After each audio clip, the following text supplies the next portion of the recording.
This morning, a bicyclist is in the hospital after getting struck by an SUV in Queens. This comes after two other bicyclists were killed in separate crashes, all in less than 24 hours. Police say this latest accident took place around 12:30 this morning on Woodhaven Boulevard.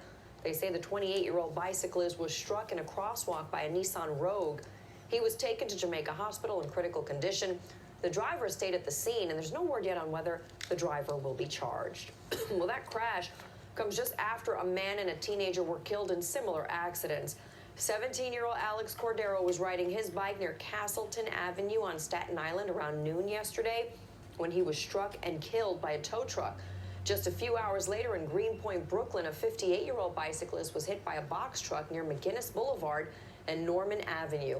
The two deaths bring the number of bicyclists killed by vehicles this year to 17. 4 minutes from now, it's 6:02. Our top story this morning, a bicyclist fighting for his life after being hit by a car in Queens overnight.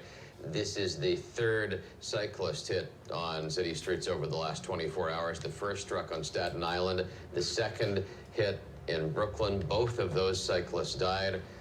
New York 1's Lindsay Tuckman joins us now from Woodhaven in Queens, where the most recent incident happened early this morning. Hi, Lindsay.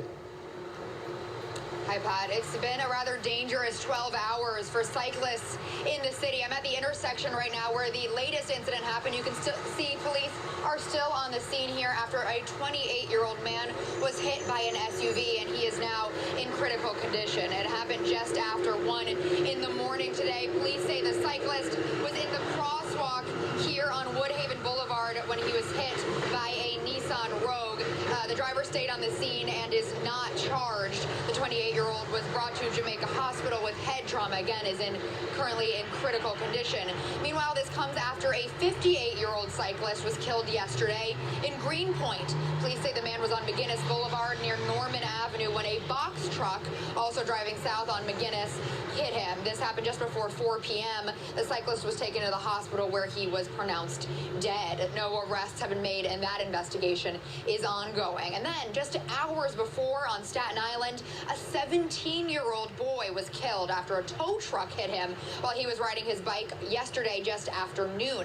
Police say the teen was riding his bike on Castleton Avenue, and the truck was driving down Clove Road when they collided.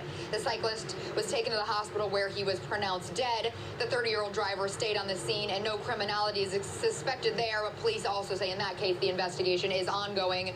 There have now been 17 cyclist deaths in the city so far this year. That's more than last year's total for the entire year. Now, cyclist advocacy groups have been pushing for more protected bike lanes across the city, and in many areas that is going to be happening. But advocacy groups like Transportation Alternatives are urging the mayor to join them on a bike ride to see what it's like for cyclists in the city as they push for more protections for city cyclists. Pat? All right, Lindsay, thank you. It's